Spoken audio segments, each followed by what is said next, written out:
Welcome back to But I Digress, Adventures in Educational Theater. I'm Jennifer Dooley. I'm the founder and director of Edmonson County Drama, which is a K-12 theater program in the wilds of Kentucky. And with me today, as always, is Brent Norris, the most accomplished technical director in Edmonson County, which makes him technically a director. And also joining us today, we have, I think this is your title, the Fine Arts Coordinator and Director of Theater and Film at Somerset Community College. Is that right? That is exactly correct. All right. Most people have no idea what I do, so I like all it that the way. fine arts things in Somerset, Kentucky is Thomas Alvey. Okay, Brent and Thomas, you guys have met before, haven't you? Yeah, in passing. Over sure. the 15, I don't know. How long was I at school? I don't know. I don't think 4 you started years. working with us till after you graduated. That is true. I do not remember Thomas as a student. No, he's old. He's I old. Am. We're planning our 10-year reunion this year, and I'm like, has it been 10 years? Shut up. Oh my God. Kayla Ray, well, not Kayla Ray anymore, but she's heading up. She's always Kayla Ray. It's fine. Yeah, her name's not changing. You should get her on here. I love her. She's like a therapist now, isn't she? I feel like everyone that I graduated with that isn't in jail is a therapist now. Or realty. Everyone's in realty too. So I Googled this title because this morning I was like, what is the title? Is it like Lord of Community College Theater? And I thought that maybe wasn't a thing. So I Googled you, and there was an article about when you first got the job, and you gave me in the program a shout out, which I really appreciate. You called me enthusiastic, which is a nice word. I think they actually edited it. I think I said a lot more in-depth things, and they're like, enthusiastic is probably the right word. And I was like, positive. Yes. Okay, so before we start talking about the wonder that is Thomas Alvey, I always try to give an update on what our program is currently doing. So we finished Shakespeare Madness this week, and it was really a great competition. Some years we have kids, I'm like, how did you get up here in the top 8?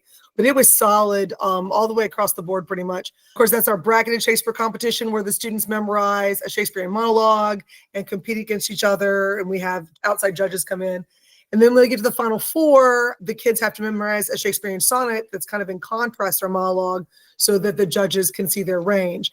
And then we got to the final 2 on Thursday. They presented their monologues and sonnets to all of Miss Highball's second period English classes throughout the day, and those kids voted. And it was very tight. But I am happy to announce for the first time publicly that the winner of this year's Shakespeare Madness is Josie Denham. She will get to compete in the spring at the state level. And if she wins at state, then she and I get to go to New York City. And if she wins in New York, then we get to go to England, which I always want to go to England. Last year, we came in second place. So I was pretty excited about that. It was all online because of the flooding, but we came in second last year with Kinsley Pandolfi. So Josie did a Triculo monologue from The Tempest where he finds Caliban. Yeah, the Fishman. Somebody won at state one year with that. Not one of our kids, but I saw a kid win at state one year, but it's been several years ago. It was a good monologue. And she did a really smart thing with the sonnet, whose number I can't remember, but it was like, you're clearly too good for me, and that's why you have to leave. I understand why you're leaving. It was a dream for me to be able to be with you. You're out of my league. But she played it like, well, you're just too amazing, just to make them feel sorry for her, which I thought was really smart. So I hope that plays well in regionals. So also we started read-throughs this week for The Con by Tracy Wells, which is going to be our first show. It's a comedy that takes place at like a Comic-Con, but like a Bowling Green sort of style Comic-Con or Somerset. It's not like Comic-Con. And we do read-throughs differently. I don't think we did this when you were in school. So instead of doing the read-through after we cast the play, we do it before. So we sit in the circle still. I read the stage directions still, but we start with the first kid on my left, and they read the first character's line. And then when that whole part that character saying is over, the next kid reads. And it just goes around and around the circle. So you're not like tree number 3 with 2 lines in act 3. You get to say something, and then everybody gets a taste of everything, and they can try out dialects if they want to, or voices. And then if they screw up a word, it's 1 line and nobody freaks out, and we talk about cold reads and whatever. But I've been doing that for a few years now. I don't know who I stole that from, but that's been really useful because you get more buy-in as opposed to, I don't have any lines. I'm a line designer. I'm going to take a nap, So, and it's a good show. And we get to use a bunch of swords, and there's lots of sound cues, and there's all kinds of, there's comic book fans. There's a movie like panel about Sharkosaurus Rex, and we have the Sharkosaurus Rex already. And it is, our art department made it for us, Mr. Christian. It is phenomenal. It's like a 5 foot tall cardboard cutout of Sharkosaurus Rex. and there's video games, and there's LARPing, and there's D&D, and there's superheroes. And so whatever flavor fandom you're in, the kids get to bring that to the show. So I think it's going to be, that's awesome. and we're going to make the whole auditorium is going to be the set again, because that worked so well for Midsummer last year. So I am mad that I missed that, because that sounded amazing. Listen, I couldn't find, I thought, well, somebody's done this, I'll go steal. And I could not find anywhere on the internet where anybody had done Midsummer in a mall. And it just, oh my God, it was so good. That works so well. It really, like, how have I thought about this out here in Podunk and not somebody who's doing this all the time with professional theater companies? So no, it was fabulous. And the signage alone, like, we kept most of the signs. The kids took some of them home. There's one at my house. It was just incredible. Just incredible. So I'm proud of that show. See, I've seen the one where, like, someone, like, goes on a, like, Taco Bell induced, like, nap or something, and that's the whole play. It's like there's skateboards and a burrito. Yes, he eats a bad burrito. Yeah. And it causes him to dream Midsummer Night's Dream. I have heard about this show. What are you working on right now? Yeah, I'm actually doing, let's do the theater part, because that's what we're talking about. The week of Halloween, we are doing Dracula, a Comedy of Terrors, which is a 5-person telling of Dracula that is chaotic and super fun. There's a lot of things about, like, being sexy and, like, all of this stuff, but it's just so stupid. We did our intimacy coordination blocking on Tuesday, and there's a part where Dracula is supposed to kiss Harker's forehead, and we were like, that's okay, but, like, what if we made it weird? And so he puts his thumb on Harker's forehead and just starts making out with his thumb. Oh. And like, all of the kissing is, like, blocked specifically, so you can't actually see it, because I do have 2 girls playing the main characters, Harker and Lucy. And so I was like, I don't know if Somerset's actually really ready for 2 girls kissing on stage right now, so we're not going to do that. This is through the college? This one is? Yeah, this is through the college. I've actually kind of stepped away from the theater that I work with, just so I can focus on doing all of the things that I'm doing at the college. I understand that. Yeah, but our acting class, our fundamentals of acting, I'm turning into kind of like a devising class, because they all have some kind of experience in theater. Okay. So we are writing a murder mystery together, like a dinner murder mystery. I gave them the first little bit to kind of give them who the characters are. And actually on Tuesday, we're going to do like a crash course in playwriting, so that they can write their own scenes. Because I actually have a class of, like, people that are younger than me, so I feel like I'm actually teaching a class. Yeah, because you are a published playwright. Like, this is a thing you've taken classes and done before. So that's my whole master's. At the end of the semester, are they going to present that? Yes, that is the goal. As long as we have a working script, it's either going to be like a staged reading or wherever it is in the production. That's the plan, is for them to present what they've written and what they've worked on as actors and playwrights, because they were all interested in script writing as well as playwriting, or as well as acting. So that's awesome. I was like, let's make that do a thing. Because that's another thing. I'm not interested in playwriting is not in my wheelhouse, and I don't want to. So. It's a nightmare. I love it, but I'm just tired all the time, because it's like, how do I write this? How do I fix that? And then in the spring, we are doing our 4th annual 10-minute and short play festival sometime in April. I have to get those dates down on paper. They are all murder mystery themed, where you don't know who the killer is.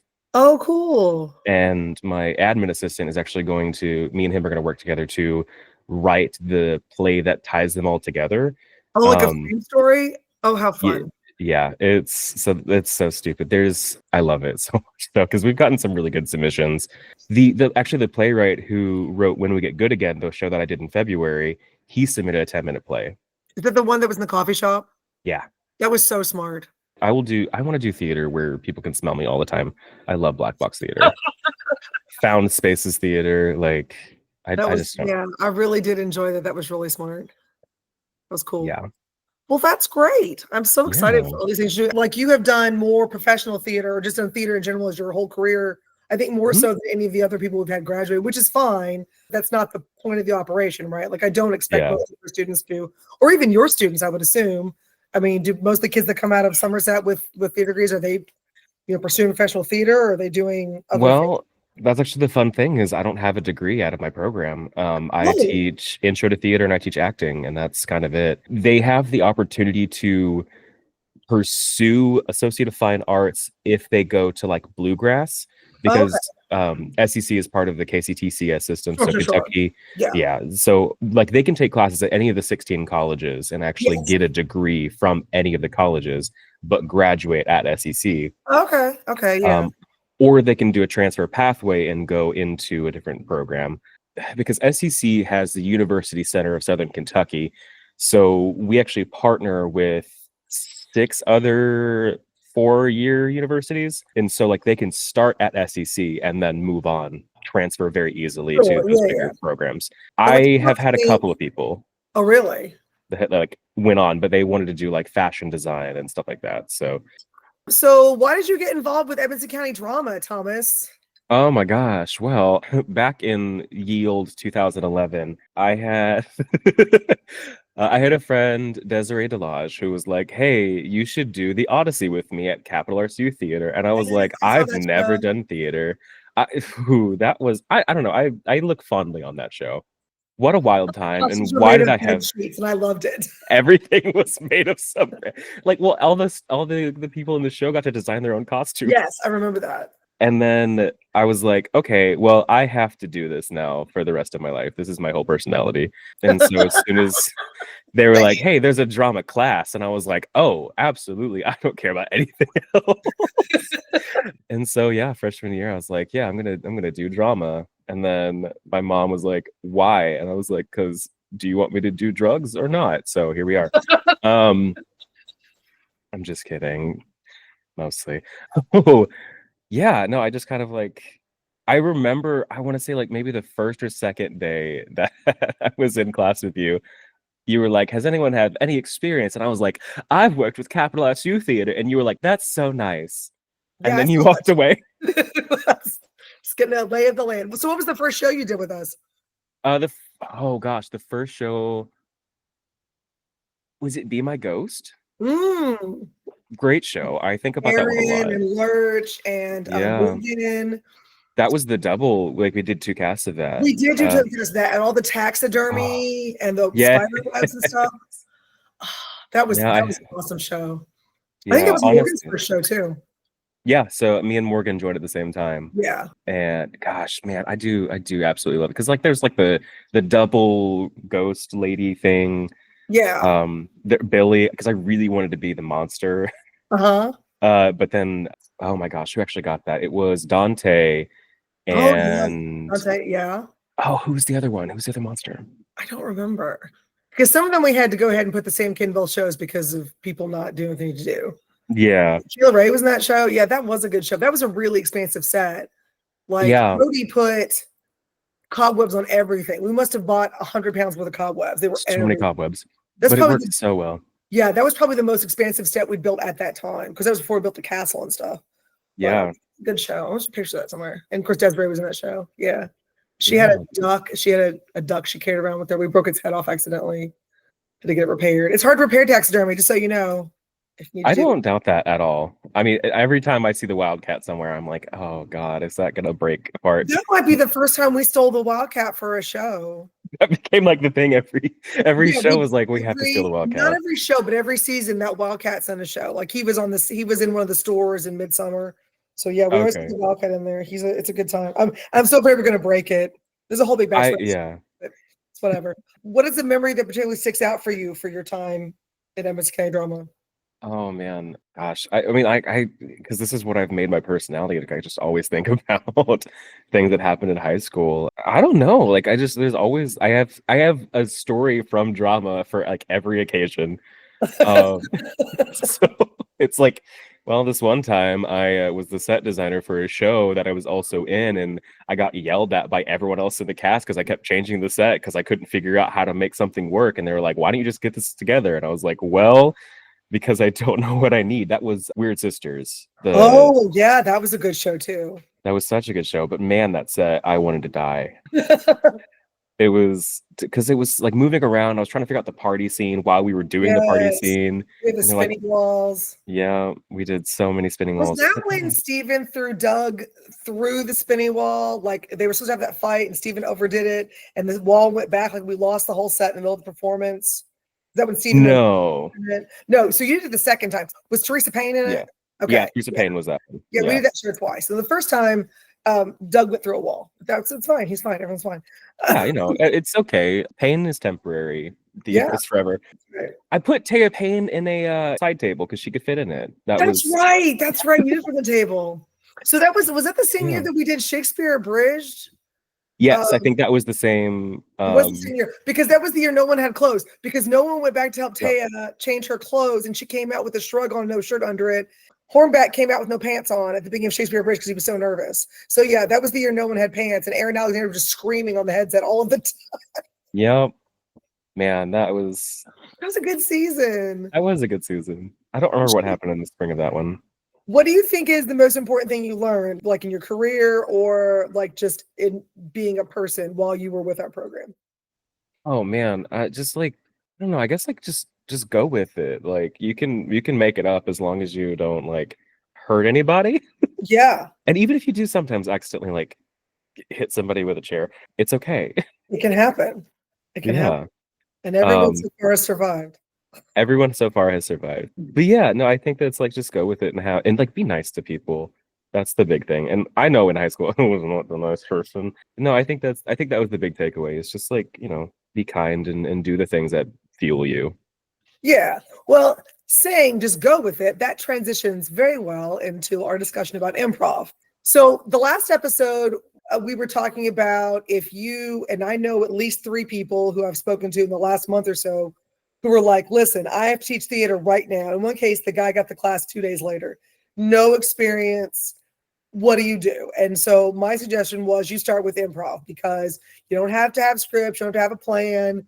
You just have to have some games. And I posted in the show notes the list of improv games I've collected over the last 500 years. And that's a good way to start. If you don't know what's happening and they don't know what's happening because you can do all these group things together. These kids have been trained for so long to pick the right answer, do the right thing, walk in the line. And then we're like, no, you can do whatever you want. And they're like, I cannot deal with this many choices, That exactly. What is your experience with improv? Do you like improv? Do you do it do you enjoy that? Yeah, I joined an improv team 2 years ago.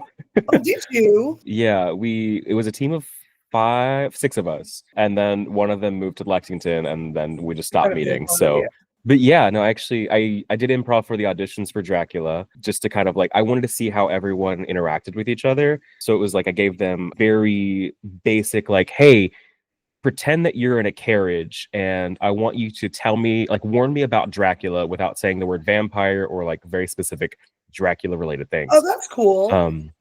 And that worked out really well because you got to see who wanted to be the center of attention versus who actually like listened to everybody. Okay. And so that told me a lot about who I was going to be working with. And I learned that trick at Lindsay actually for the directing class my freshman year. They did improv as part of their audition process just to kind of like check vibe. Right out the gate? Like, was it the first thing you did at the audition? Yeah, it was like I want to see how you interact with other people, and then you can do your monologue. That's terrifying. I love it. Oh, it's horrible, but it was great because like you really got to see like how people interact on stage, and especially with people who like maybe haven't done theater for a very long time, because that's what I deal with a lot is like, oh, I graduated high school like 15 years ago, and I'm coming back to school, and I haven't done theater since then, so like I have no idea what to do, and I'm like, okay, great, let's just get you on stage again and see what happens. Oh, that's really smart. Thank you. The reason I love this, like Erica was on here like 2 episodes ago, and she was talking about fundraising, and I was like, oh, these are such good ideas. So, I mean, part of this isn't all just like, look at everything I know. Like, I think I know some stuff that maybe people who are much newer don't know, but then also you guys tell me things and I think, oh, I can see. It's all about stealing, right? Like everything we're doing is like, look what they did. Look what they did. Look, how can I push it into my pot here? So that's really, Yeah, actually, let me edit my answer for the things I learned from you was good artists steal. Yeah, good artists steal. I steal all the things. Great artists steal. Yeah, writers do it. Everybody. I think creative people do that, and that's how we pass on culture, and that's how we pass on values and information. Like nothing is. There's nothing new. There's only like 18 plots or something that we're when you're in high school, and I mean that's why we're still doing Shakespeare. But it's every time I do, I'm like, oh, here's a thing I can do that I've never seen before, what I've never seen before. So that's really smart. Okay, so let me tell you this. This is sort of, I just thought about this. I saw Merry Wives of Windsor at Nashville Shakes on Thursday. Their pre-show was an improv musical theater troupe. They improv'd a freaking musical I And love musical improv. I have never seen before. And I thought my heart rate was just like out of my chest because I was so worried for these people who had made a conscious decision to go and do this. It wasn't like they got thrown under the bus. Like they wanted to do this, but I was so scared for them the whole time because like a whole musical, not just like a 2-minute scene, the whole musical. And the idea that they were given by the audience, they said, what's a gift you've given that was really important to you? You've been given. And the girl said Cabbage Patch doll. But these people on stage were so young, they didn't know what that was. But it didn't matter because it ended up being about Frisbee golf and going to space and having your parents validate you. I mean, it was just, I mean, I guess they had live music. And I guess that guy is like, here are the songs I'm going to play. And he would have started with one and they would start singing. So they know the melody or whatever, but they were completely making up the plot and stuff had to rhyme. Like I am stressed out right now. Every time I watch it, I'm like, how are you people this crazy? And it is just great. Like I love it so much. And I don't know how they do it because I can barely do a musical when I know it. Yes. And that's something that people keep asking me is like, Thomas, you should really do a musical. And I'm like, I don't have the capacity. Right. No, the reason we're able to do them is because we have the new band director. Well, the newest one we've had. Oh man. And he was a musical theater kid, so he's able to come in and like he's the one with the cool name, right? Sweezy, Patrick Sweezy. Yes. So do you use improv in your classes, in your college classes? Yeah, so I don't normally do it in my intro to theater class because those students are horrified to even hear me speak. It's weird because it's an elective course to get through their gen eds, and so they're like, "What have I gotten myself into?" Because I will go on tangents about like different things that I've experienced, and like I'll talk about like a very specific show that I did, and they're like, "What are you saying?" They have no experience in theater at all. Nothing. There might be like one or two that are like, oh yeah, theater's kind of cool. Is it an acting class or is it like theater history? Or okay. It is. Here is the word theater. It is like bare bones, like just introducing them to it, and that's what everyone thinks is an acting class. But I'm like, I have an acting class. It's called Fundamentals of Acting. Yes. And so they think Intro to Theater is the acting class. And I'm like, no, like calm down. It's okay. We're just gonna sit and talk. But their midterm is a fear box, which is like put everything. I stole it from Campbellsville University, actually, the theater teacher there, who also teaches burlesque, which is super cool. Her name's Christy Connolly. I think she's the acting instructor. Christy's really cool, but she is very U-coded. Oh, okay, great. She's like my height though, so she's like a tiny U. She's super cool. I've seen her teach burlesque at SETC. That's cool. Like that was a class? You can take a class in that? I don't know if they teach it at Campbellsville, but like you could take one of the workshops that she does. But Star is also the representative for KYCTAF or whatever that thing is. Yeah. She's like the theater guru of Kentucky. I like her. Yeah. But Christy, I stole her intro to theater syllabus my first time because I was teaching at Campbellsville for a very brief moment at their Somerset campus. I stole her syllabus for intro, and it's like I was like, what is this fear box thing? And it is a way for students to introduce themselves to their comfortability, but on the outside you put how you are perceived by the people around you, and then on the inside is things that you don't normally share with people, things that you like hide. So on the outside, there was this one student that at Campbellsville that she surprised the hell out of me because she on the outside was like, people think I'm really dark and mysterious and da da da da da. And then on the inside, she was like, so these are all of my bracelets for when I was hospitalized for meth. And I was like, whoa. I told you could share whatever you wanted, but that I wasn't expecting like that far. And then she like was pulling out her pill bottles from like her depression, anxiety, ADHD. And I was like, this is the coolest thing. And you just have to do 10 things. The outside, you can do like newspaper clippings or print out words or photos or whatever, but the inside has to be tangible objects. 3D things. Yeah. So I've gotten like teddy bears, I've gotten sketchbooks. Like it's like every range of things I've seen, and I just think it's such a really, really cool thing. And then you have to explain like why that one word describes the outside of them. So like people think I'm perky because of da da da da da. And so it is. I use it in the midterm after the acting section. So it's like, hey, this is what actors kind of have to go through. to like explore characters is like, how do you present versus how can you bring something inside out to the audience? And so Okay. it's a really cool tie-in for our midterm. Well, you could do that for a character too in a play. Yeah. If it was a character that had depth to them. Yeah. And like that, I think I'm going to start introducing that later because I like my acting students have like latched on to these characters for the murder mystery that they really like. Yeah. And so I think I might use that as their midterm is like, hey, create a fear box for this character so we can build them up a little bit more. Like a Shakespeare character, an Ibsen character. That's really cool.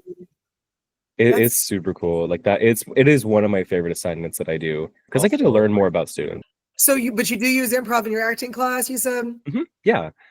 We actually, it's part of our warm-ups is we'll do a short little improv game. The first day, actually, talking about your last episode about like embracing failure, that was a workshop that I did at the Association for Theater and Higher Education last August. That was a whole workshop, was like, embrace the fail. Like you cannot be wrong in theater. Like there is a different way to do everything. Yeah. And so I do an improv game where they have to count to 5. So like it's you stand across from each other and you have to do 1, 2, 3, 4, 5. And then after they get the rhythm together, you add things in. So like instead of saying 3, you clap. Yes, we've done that one. I know that one. Yeah. And if you mess up, quote unquote, you say yay, and then you start again. Oh, okay. So it's like you don't actually mess up. It's actually you're celebrating the failure. That's smart. We didn't do that part. That's smart. Yeah. And then eventually it becomes like a motion instead of any of the numbers. Yeah. And then you have to go back from it and like add the numbers back in. Yeah. That is. We did that one with that workshop. And then it was you had to create a static scene using just your bodies. One of them was like create the solar system.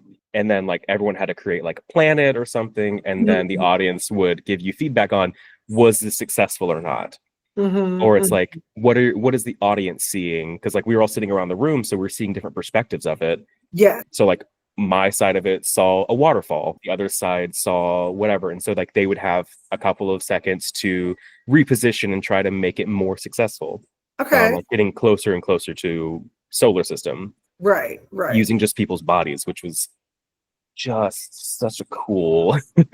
That's cool really smart too, because we do a version of that as well, but I have not given them time to like reposition with audience feedback. So that's really smart. I like it. What are some other games you particularly like to use? I also do what I have renamed Round of Applause because I think calling it Pass the Clap is going to get me in trouble. Because I'm like, I like it because it's funny, but I should really be careful about what I'm yelling in a hallway that has, our offices of institutional advancement. Maybe yelling Pass the Clap is not the smartest thing in the world, but that's where you like have to clap at the same time and pass it around the circle. Right. So I call it Round of Applause because it's at some point it just sounds like a lot of people clapping at the same time if you're doing it right. And I taught a workshop with the student ambassadors on campus that they just could not get it. Like there was like some interesting motor skills issue where like they would see the person next to them clap and then their brain would register to clap. And I was like, interesting. But then I did it with a group of 5 acting students and they got it immediately. And I was like, interesting how that is different. The group dynamic's always different. And that's one thing we talked about last week is that you might start to do a game that you've played like 100 times and you just try it 2 or 3 times and it does not work. And then you're like, well, okay, that didn't work. Now we do something else because that's how improv and theater works. Yeah. You just move on. You can't dwell on it for too long because the next thing is happening. So you just, let's try something new. So I don't know. We did some improv last week, sort of, but while we're waiting for scripts, and they did the counting thing where you all stand in the circle and you have to count to 10, but you can't talk about who's going to say the number, but no one can say a number at the same time because you have to start again. And usually at the beginning of the year, that takes some time because they don't know each other. But like by the end of last year, they were able to do it with their eyes closed, their backs turned away from each other because they'd been together. We lost 12 seniors last year. So they've been together. Wow. It was rough. Now this new crop, we have a bunch of really great drama 1s. We have 4 drama 4s, I think. I mean, we have a solid class. They're just inexperienced, but they got to 20 pretty quickly too. I was really pleased. So I think it's going to be, and I don't know, because I've been there so long and there's like kids of kids coming in, there's not like, what is this going to be like? And also have done the musicals. A lot of them have done the K through 12 musicals. So you're not having to indoctrinate them into the system nearly as much. There's a few that have just wandered in off the street, but they catch on. They want to be there, so they catch on pretty quickly. But Yeah. the improv will get easier as it goes on. So do you do more, like one thing I found is I do more like big group things at the beginning, and then as the year goes on, you can put them in smaller groups on stage as opposed to let's play murder, murder, die with no explanation on the second day. You're like, I can't do this. Yeah, well, I haven't gotten as lucky in terms of like how big my classes are yet. So because we're at a community college, so I have 5 in my acting class right now. That's really great. You could do a lot. I mean, different things than I'm doing, but that's a great number. Yeah. Yeah, like 5 is so good. It's like because you can do the smaller groups, you can do the big group, but this is the largest acting class I've ever had teaching so far because the community college it is fully an elective. Like you take it because you want to. It's no one is forcing you to take it. Do they have to have just some kind of fine arts credit, or is it just a random? Yep. Okay. It is so they have to have an arts and humanities credit, and they have to have a heritage credit, and then they have to have an arts and humanities or heritage credit. So what does that mean? History. Oh, okay. Okay. Pretty much history, religion, Appalachian studies, things like that. And so that like it kind of gets complicated where like they'd rather take a history class over an acting class. So it's it works out in the end, So I have had either 2 or 3. This year is the biggest one. The previous fine arts coordinator, or whatever his title was, he said the biggest class was 17 in the 35 years he was there. Oh, wow. So I don't know what I would do with 17 people. I don't know. I have great faith in your abilities. I'm not sure with 5. It would definitely change the kind of shows that we do. Yeah. But that's the other thing is I can't force them to be in like the show at night because they have jobs. And like they're going to school during the day and then working at night or vice versa. So I have to just adapt that way. So this Dracula parody that you're doing, is that all people from the college or is it open auditions to the community? Like, how does that work? So we are a community theater attached to the college. So anyone in the community can audition with us. So Dracula is 2 community members and 5 students. 3 of them are in my actual acting class. Okay. And 2 of them are just off the street. So that's nice. Are they all adults? Yes, they are all over 18, at least. Well, I say. Do you do any work with the high schools in your area? Any kind of outreach or anything? I do. When I first started in this position, I would do workshops with the high schools, and I'm friends with most of the high school instructors. But that's the one thing is trying to find the time to actually like go to the schools because it's just me teaching and I have to have office hours. But I do little workshops when I can, and it does help that I'm friends with the instructors. So it's about who you know and who's the other, and you recommending people to other people. You are welcome to do a workshop with us anytime you want to, baby. We will. I absolutely will. Totally. I still remember Jacob Bolton coming back. Yeah, well, it was really cool. And he did a bunch of improv stuff and warm-up stuff. Yeah. Some of it we still use, like the handshaking thing. And I still use that. And Little Sally Walker. Yes. Yeah, Ian said they do the handshake thing, but they count the other direction than we do. So when they Ian started yelling out the wrong numbers. They were all looking at him. And he was like, this is the way we do this. So like, it's okay. You learn something new. That's awesome. That's great. I'm just so proud of you. You've done such great work. I've seen you do so many interesting shows, and I'm interested in coming and seeing this Dracula. I wish you weren't in a different time zone because I get confused. It's so far out there. It's a 2-hour drive and then add a time change on it. And it's like, because I know one time you literally like held a show for me because I was like, oh my God, I was wrong about the time.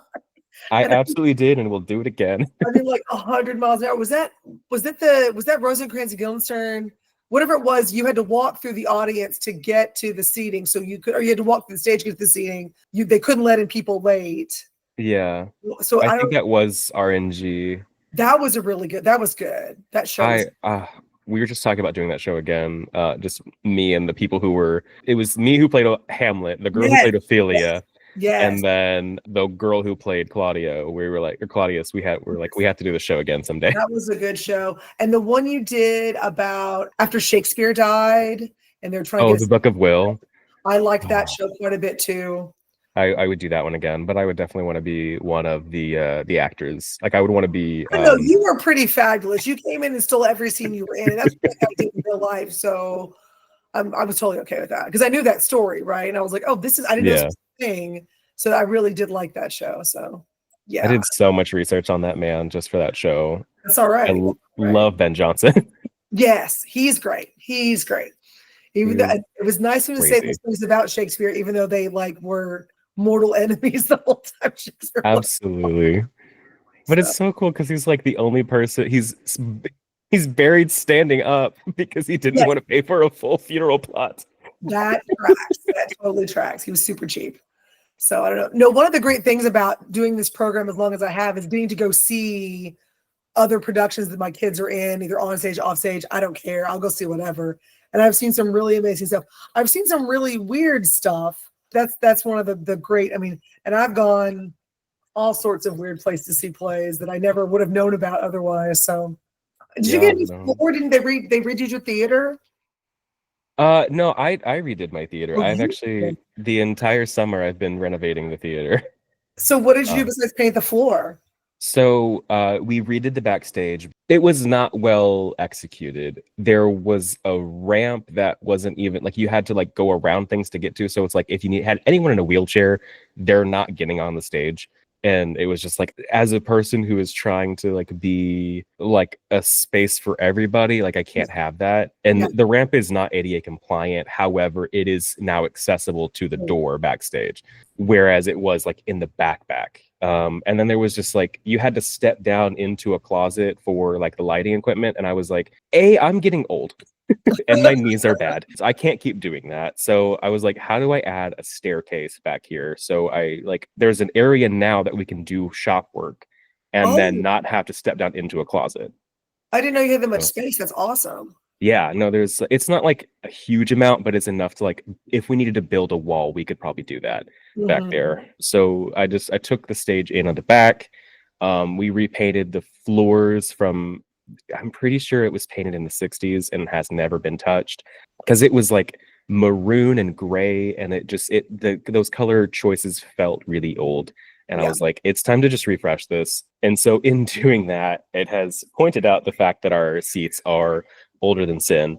So hopefully it just keeps, we find some funding. I had to buy a new curtain because ours was out of fire code because it was bought in 2007. Oh, ours is super out of fire code. Yeah. Fire marshal was like threatening to fine us. So we're like, okay, we're gonna fix that. No, it's like sometimes people who design theaters don't actually use theaters in their job. They design things that don't make any sense. So curtains are our next thing I would like to get. Well, that has to be done in our auditorium because the holes are just getting.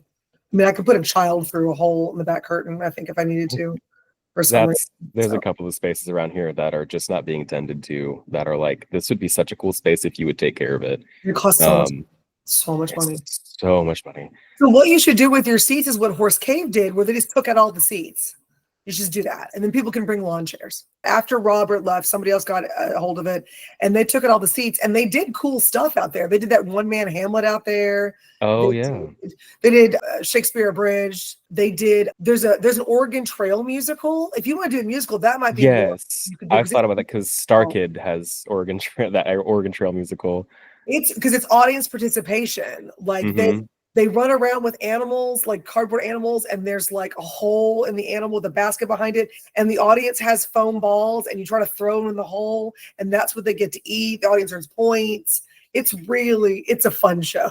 Maybe I should do that. That sounds incredible. But it's only like 5 or 6 people, I think, because they did on that really tiny stage there at the Horse Cave. So it wouldn't work for me with the 70 dancing munchkins or whatever, but part of this operation, because part of it is I want to talk to people that I adore and tell stories and wander off the beaten path, is to help people who are new to theater programs or are interested in starting theater programs. So you came into a program in 2023 that had just lost a longtime director, right? Yeah. And so COVID had busted up a lot of what was happening there. That seems like the worst time to come into a program because I feel like you had lost a bunch of momentum because nothing was happening. I can't imagine starting a theater program right after COVID. So what's something that you wish you had known then when you were having to basically restart this program that you would tell somebody now who is either starting from whole cloth or has come into a program that has lost longtime director? Did you get a lot of help from him coming in, or was he kind of already gone by the time you got there? So I had a weird situation because he actually retired in the spring of 2019. Oh, okay. So they were going, like, they had put out the call to hire somebody, and then COVID hit. And so that program just wasn't touched for a year and a half, almost 2 years. Nobody. Oh my Yeah. God. And so it was just the admin assistant taking care of everything. And so she was part-time. So like she was just kind of like here and there trying to figure out what to do. There was multiple like events and stuff that he was doing, like Teen Theater Festival, the Autumn Shorts Film Festival. He was teaching film classes. Like he was doing a lot. And then he retired and like all of that stopped, and then COVID hit. And then when they brought the new girl in 2021, she had to like go through all of these documents with no help. They hired an admin assistant who was like more business minded, who didn't understand the logistics of theater and of art. Cause like we do spend a lot of money, but it is in assistance for other things. Like you can put art anywhere. And that's something that I've been trying to like get the college to see, is that like there is art everywhere, that it is not just us spending money willy-nilly being crazy, but it is like we are furthering goals and things like that. So when I actually was Julia's admin assistant the year before she left, because she decided to get married and have a good fulfilling life in Austin, Texas. And so they were like, hey, you have a master's degree and like you already work here, do you want to apply for this position? And I was like, I've seen what she has to do. Sure. So they hired me on. And so I had a little bit of things with Julia, but that's actually what I've been working on this year, is actually going through all of the paperwork from Steve, who was there for 35 years. So like I have 35 years worth of things to decipher. And so there is a little bit of that help while also not. So are you full-time? Is that a full-time job? Yes, so I am full-time. I teach a full class load as well as office hours, and on top of rehearsals and whatever else I decide to do, because no one tells me no. I just have to justify. So that's fun. And if they do tell me no, they're like, you should find a different way to do that. So, but I have a lot of paperwork that I have to sift through, and Steve was kind of around a little bit when I first started, but every time I'd ask him a question, he was like, I mean, that's not my space anymore, so I don't know where that is. I was like, that's super helpful. Thank you. Well, he'd been out for a bit before, you didn't remember stuff. Yeah. Things that I should have known that I know now is make sure to save all receipts. Make sure you know where everything is all the time, because people will ask and then you have to have an answer. And if you don't have an answer, you have to find the answer. Yes. But yeah, no, I think, and this kind of goes back into like, just go with it, is like, there's no one right way to do it. And this is like a talk that I would love to give, is the Tina Fey way of doing things, of like, if you don't have the audition, if you don't have the spaces to do things, do theater in your apartment. Like, invite friends over to do theater there. Just make your own path. Like, whatever you want to do, you can do it by yourself. If there's a show that I really like that I'm like, oh man, how do I do this? I can kind of write it myself. But it's, and if there's like, man, I've like this is a really cool idea that I really want to try out, but I don't have a space to do it. You can ask your friends, like, hey, I want to do this like improv about Shakespeare as a pirate. Like, let's go do it. It's the Tina fake it till you Tina make it. Is what I call it. No, I agree with that. I mean, the goal was always to do educational theater, and everywhere I went, nobody had it. So I was like, oh, now we do this now. Like, no one said, do you want to do this? I just said, no, we're doing it. And that's a lot of creative people do that. Like, there's David Tennant has a really good podcast where it's like, it just has the person's name in the title of the podcast, like Talks to David Tennant.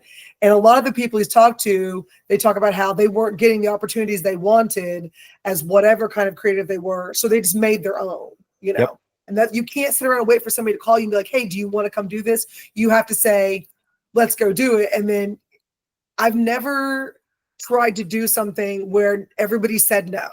Like, there are people said, I can't right now, or I don't want to, but I've always been able to find people who are like, yes, I want to come and play.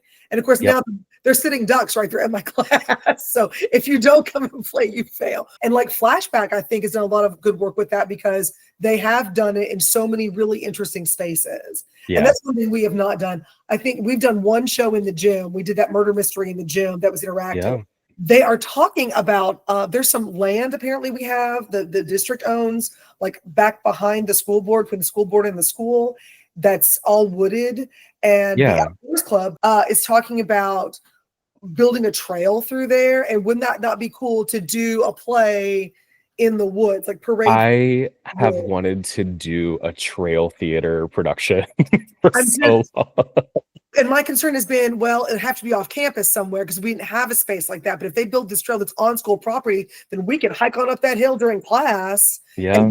Because there's lots of good things for that. And I saw Midsummer Night's Dream at Regent's Park in London, and Puck would be like, come on. And we had to run after him. And I was like 19. I thought, this is cool. I want to do that. And I've just never found a way. So I do want to do more. I want to try to find more ways that I can do things that are not in the auditorium. But scheduling with children is hard because I can't be like, well, we're going to take over this classroom, because they're like, no, they're having class in there. That's a really interesting idea, is doing theater in the wilds with no net.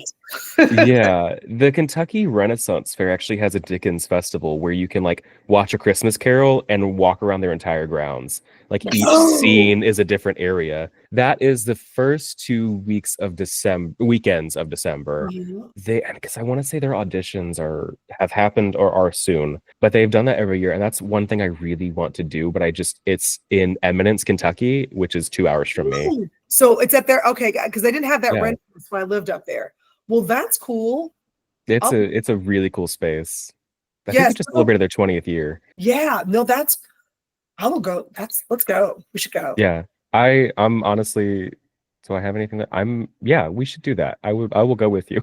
I will let you know. I will Google that and figure out when I can do it, and then we'll go. What else should we do a podcast about? What else should we digress about, do you think? Oh, there are so many things to digress about. Some different pathways of people. Like if you didn't pursue theater, like what are you doing? They do instead? Yeah, that's a good idea.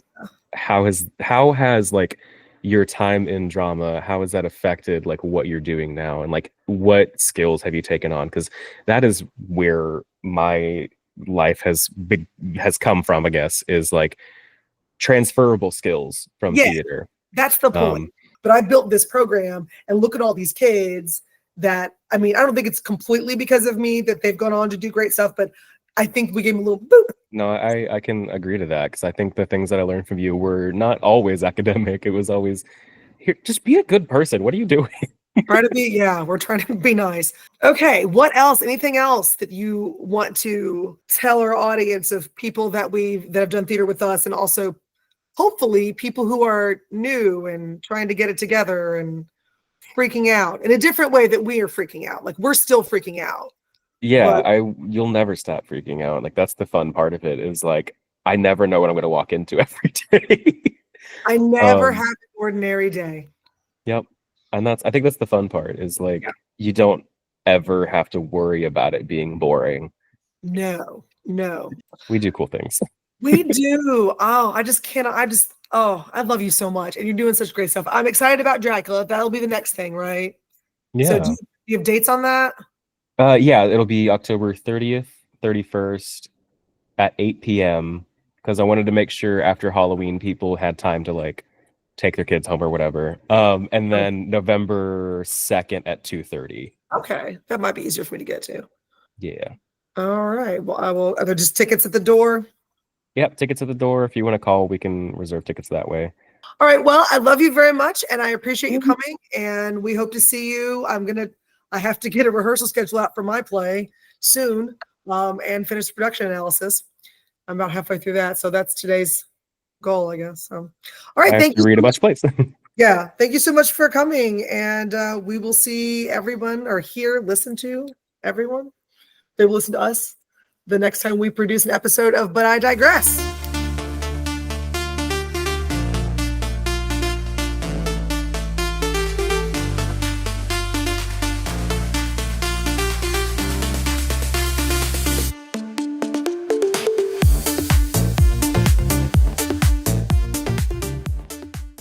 I Digress is a We've Snatched production.